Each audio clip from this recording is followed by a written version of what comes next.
dan akan dilanjutkan dengan pembukaan latar belakang mengenai kehidupan kelompok sosial ini.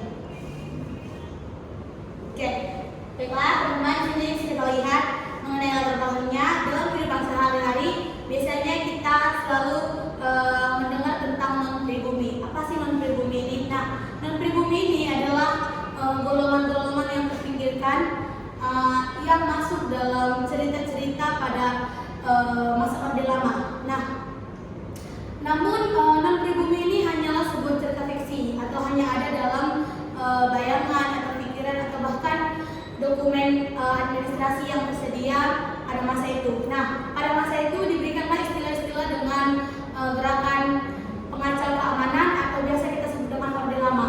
Pada masa Orde Lama ini menjadi salah satu istilah-istilah yang memicu adanya ketidaksetaraan antara kehidupan kelompok sosial yang non-pribumi maupun pribumi. Non-pribumi atau pribumi yang dimaksud di sini bukan berarti dia rakyat Indonesia atau dia bukan rakyat Indonesia, melainkan non-pribumi di sini adalah bangsa-bangsa atau rakyat-rakyat biasa atau kaum-kaum perempuan, anak-anak yang hanya menjadi golongan kecil di Indonesia.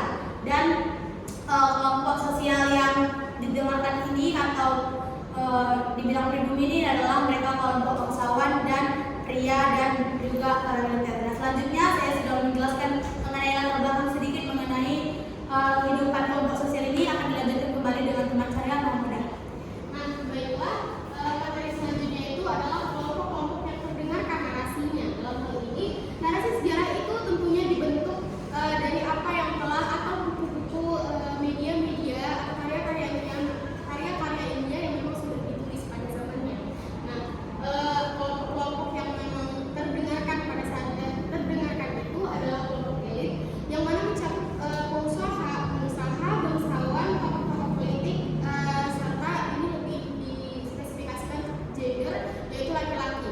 Nah, perlu kita ketahui sebelumnya teman-teman bahwasannya pada masa kolonial itu Belanda memberikan klasifikasi kepada rakyat Indonesia bahwasanya ada Belanda sebagai golongan tertingginya dan juga bangsawan. Setelah itu ada para pedagang seperti dari Cina, Arab dan juga India. Yang terakhir itu adalah kelompok bawah seperti masyarakat pribumi. Nah, kelompok yang terdengarkan maksudnya di sini adalah seperti kita bisa mengambil contoh dari penceritaan atau penarasian dari tokoh kita Soekarno dan Soeharto yang selalu diagung-agungkan sebagai seorang tokoh dalam kemerdekaan Indonesia. Padahal dalam hal ini banyak tokoh-tokoh lain atau tokoh-tokoh laki-laki atau perempuan lain yang juga ikut berkecimpung dalam terbentuknya kemerdekaan dan juga sejarah Indonesia ini sendiri. Namun dengan adanya akses dari para bangsawan, tokoh politik yang memiliki akses terhadap media, berkarya ilmiah, menulis cerita, seakan-akan dibuat menjadi cerita berdasarkan mengagung-agungkan nama tokoh tersebut. Dan hal ini biasanya ditulis oleh setiap cara pandang seorang sejarawan, dan juga salah satu penulisnya itu adalah Nugroho, salah satu penulis pada masa Orde Baru yang menuliskan tentang bagaimana keagung-agungan dari seorang Soeharto. Nah, selanjutnya itu adalah yang terdengarkan itu biasanya adalah ilmuwan-ilmuwan antropologi barat.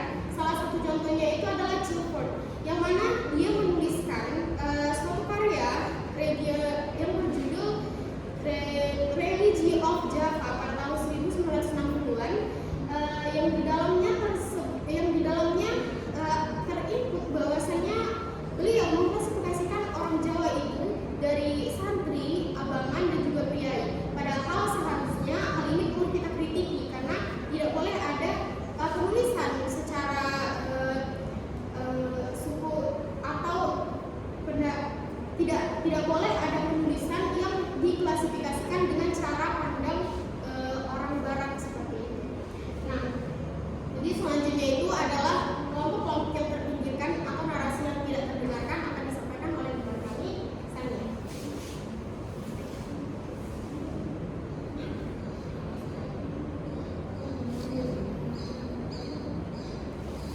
Kita masuk ke kelompok yang ketiga atau kelompok yang terpinggirkan. Kelompok terpinggirkan ini lahir dari mereka yang perkelompokan yang dilakukan oleh Belanda.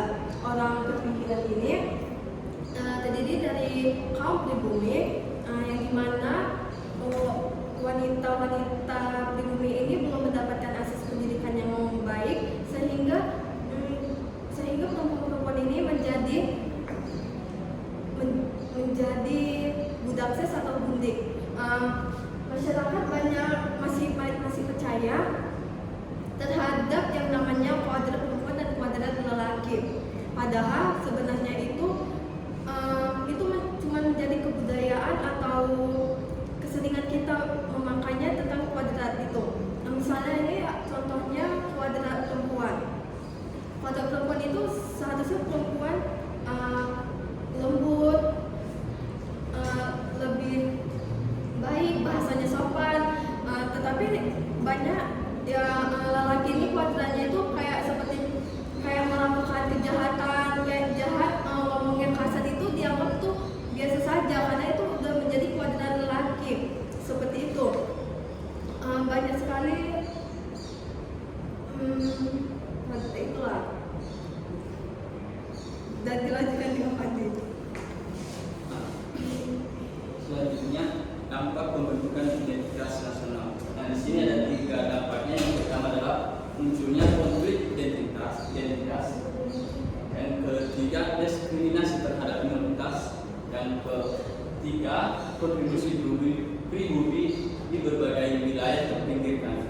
Kita kembali yang pertama, itu munculnya konflik identitas. Sering terjadi ketimpangan terhadap pembentukan identitas lokal, yang dimana pembentukan identitas nasional itu lebih dominan kepada misalnya Jawa ataupun tokoh-tokoh elit politik, sehingga para tokoh lain itu tersingkirkan. Nah, sehingga muncullah konflik identitas tersebut. Nah, contoh fenomenanya itu pada jurnal yang dituliskan oleh Bambang Purwanto, di mana Aceh dan Irian Jaya itu merasa dirinya tidak dianggap dari bagian Indonesia. Nah, sehingga Aceh dan Irian Jaya tersebut menghapuskan identitas keindonesiaannya dengan hak mutlak dan atas kebudayaan.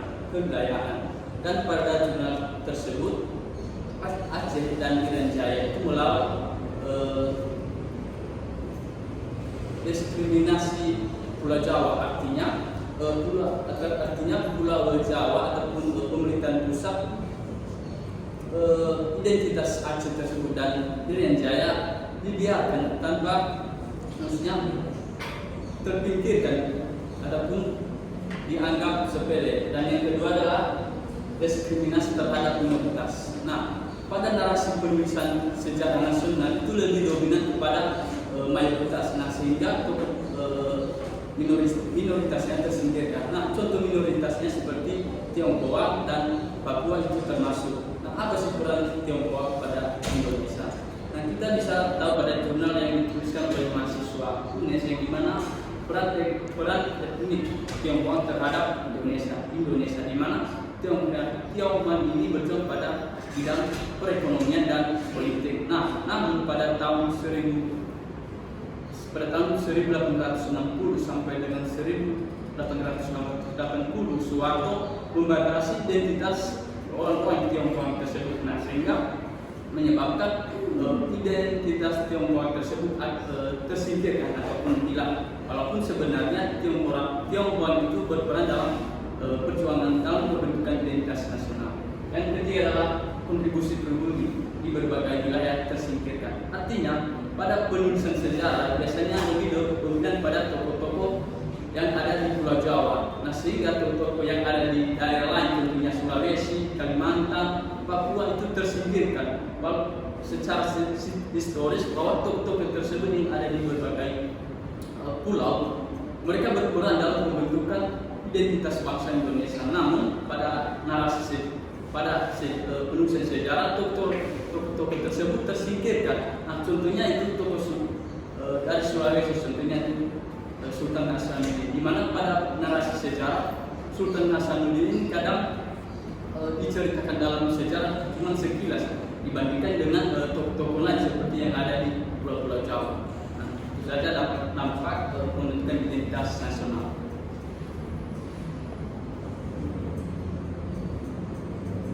Oke, baiklah, selanjutnya kami akan memberikan referensi atau kutipan yang kami dapat ambil dari akan dijelaskan oleh mana?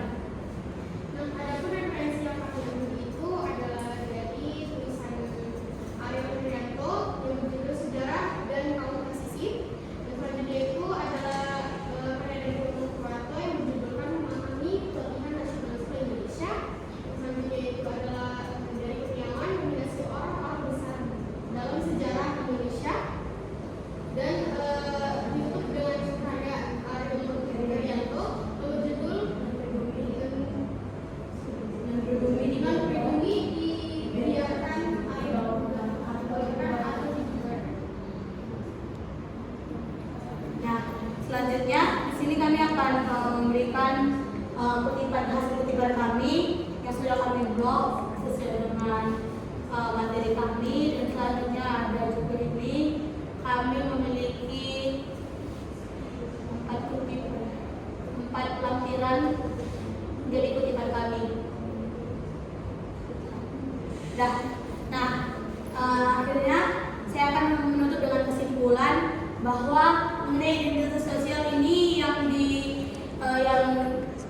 kita tahu atau yang biasa kita dengar dalam pikiran kita atau biasa tersebar atau didoktrin oleh golongan-golongan pada masa itu ialah bahwa bangsa-bangsa yang terkucilkan atau kaum-kaum yang tersingkirkan, tidak didengarkan narasinya, itu adalah kaum-kaum seperti buruh, tani, mereka masyarakat adat yang terpinggirkan, kaum perempuan, bahkan anak-anak. Mereka termasuk kaum-kaum yang tidak terpelajar menurut para bangsawan, menurut para militer. Nah, adapun aksi atau adapun adanya golongan-golongan tertentu seperti para petinggi-petinggi yang membuat kelompok-kelompok sosial itu menjadi sebuah hal yang menjadi nyata di kehidupan sehari-hari, sehingga mereka-mereka yang tertindas ini merasa tidak nyaman, mereka merasa tersisihkan, mereka merasa tidak didengar, dan akhirnya mereka membuat gerakan-gerakan seperti gerakan Aceh Merdeka dan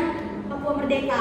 Mereka-mereka yang mau memisahkan diri dari Indonesia. Sekian hasil kesimpulan dari kami tutup dengan